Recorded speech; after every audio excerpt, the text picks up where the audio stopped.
Mi nombre es Jimena Alejandra Villa Martínez, estudiante de la Universidad Nacional Abierta a Distancia, y en este video les voy a hablar sobre el análisis del ciclo de vida del café. El ciclo de vida del café comienza desde el cultivo, pasa a un corte, pasa a resección y almacenamiento de la materia prima, luego pasa a hacer análisis de la calidad de las semillas para luego pasar a despulpado y así pasar al beneficio húmedo para luego pasar a un beneficio seco. Del beneficio seco pasa a ser tostado, molido y empaquetado. Del empaquetado pasa a ser almacenado y distribuido. En este punto es donde ya pasa a ser comercializado, a ser vendido. Ya es cuando llega a nuestros hogares y de ahí ya pasa a ser consumido.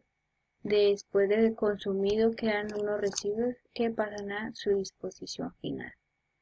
Eh, el café es una bebida que se tiene a partir de las semillas tostadas y molidas de la planta de cafeto. Esta bebida contiene altas concentraciones de cafeína.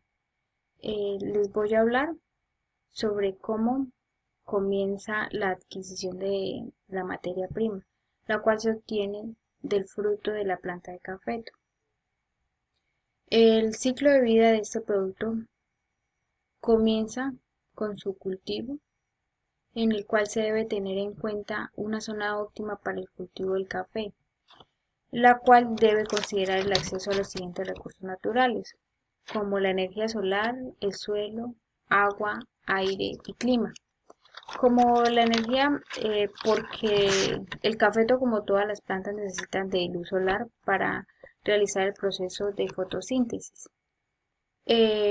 También porque esta planta necesita un promedio de 4 a 7 horas diarias de sol. En cuanto al suelo, porque de la calidad del suelo en que hayamos sembrado depende eh, el éxito del cultivo, porque de este depende el crecimiento y el desarrollo de los árboles. También la iniciación de la producción, la cantidad y la calidad de esta misma, la resistencia que tenga la planta al ataque de las plagas y las enfermedades, así como la duración de su vida productiva. En cuanto al agua, pues el agua es fundamental para el cultivo, para todo nuestro planeta. En cuanto al clima, los rangos eh, que se tienen para este tipo de cultivo de temperatura debe estar entre 19 y 21.5 grados centígrados. Se recomienda que la zona debe presentar entre 160 y 200 días de lluvias al año. En cuanto al aire, las plantas de cafeto no resisten vientos fuertes. Eh,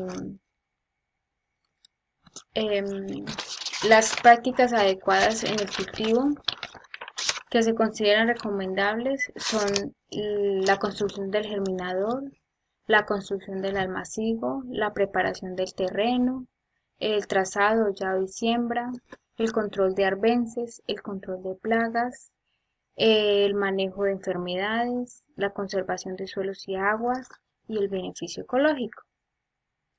La época más recomendada durante el año para la siembra es en el segundo semestre, ya que en esta pues se han presentado que los cultivos han sido más exitosos. En cuanto a la germinación, em, la semilla debe estar disponible 8 meses antes de trasplante definitivo al campo. Es decir, que debe estar 2 meses en germinación y 6 meses en almacigo. En la germinación se siembran las semillas en un cuadro de ladrillo o de madera. Luego de esto pasa al almacigo, la cual tiene como finalidad el desarrollo adecuado de las plantas y la buena selección del material. Eh, en este proceso es indispensable asegurar una buena selección de las plantas. En su construcción se usan bolsas de polietileno negro y sustrato, el cual es la mezcla de tierra y pulpa de café descompuesta. En cuanto a la adecuación del terreno, se utilizan palines, se utilizan machetes, fertilizantes y abonos orgánicos. En cuanto al manejo de arbences, en esta etapa se toman medidas de control para mitigar la maleza. En cuanto al control de plagas, se utilizan controles biológicos, controles naturales, controles químicos, controles mecánicos. En cuanto al manejo de enfermedades, la principal enfermedad que afecta al cafeto es la roya. Esta se controla químicamente con un fungicida de baja categoría toxicológica. El tiempo promedio para que un cafeto produzca café de calidad y de manera sostenida es de 3 años. Después de los 3 años, la planta tiene vida productiva hasta 50 años, pero no va a ser de la misma calidad. Eh, Después de esta etapa pasamos a la etapa de fabricación, distribución y transporte, donde comprende procesos como la recolección de las materias primas.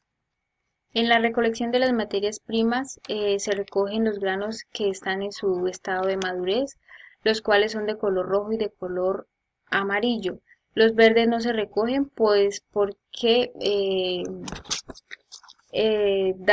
dañan el sabor de la taza de café. Este proceso se realiza de forma manual. Después de la recolección pasa a un despulpado, que es donde se retira la cereza del grano. Después del despulpado pasa a fermentación, que donde la fermentación es donde los granos permanecen en reposo. Después de fermentación pasan al lavado. Este lavado se realiza con agua limpia, donde se retiran los residuos que tienen los granos. Luego de este proceso pasa a ser secado, donde se exponen los granos al calor del sol y en este proceso se le quita la cáscara que cubre el grano. Luego del secado pasa a ser tostado. Es aquí donde se obtienen los aromas y sabores que podemos ver reflejados en la taza de café. Después del tostado pasa a ser molido, de molido pasa a ser empacado y de empacado pasa a ser distribuido y transportado hasta nuestras viviendas donde ya puede ser consumido. En cuanto a la disposición final de nuestros residuos y eso después de que ya ha sido transportado y distribuido, pues llega a nuestras viviendas donde es consumido. Por otra parte, con los residuos del café, los podemos utilizar para realizar abono orgánico. Em, en cuanto al impacto ambiental, con este proceso se realizan contaminación de aguas, contaminación de suelo y contaminación de aire. Em, Mi propuesta para mitigar este impacto es que utilicemos fertilizantes, fungicidas, herbicidas orgánicos para mitigar este impacto, ya que los químicos son muy fuertes y es lo que hace que nuestro suelo tenga erosión. Esta es la ecoetiqueta que diseñé teniendo en cuenta los requerimientos de la norma. Esta es mi presentación, espero les guste, muchas gracias.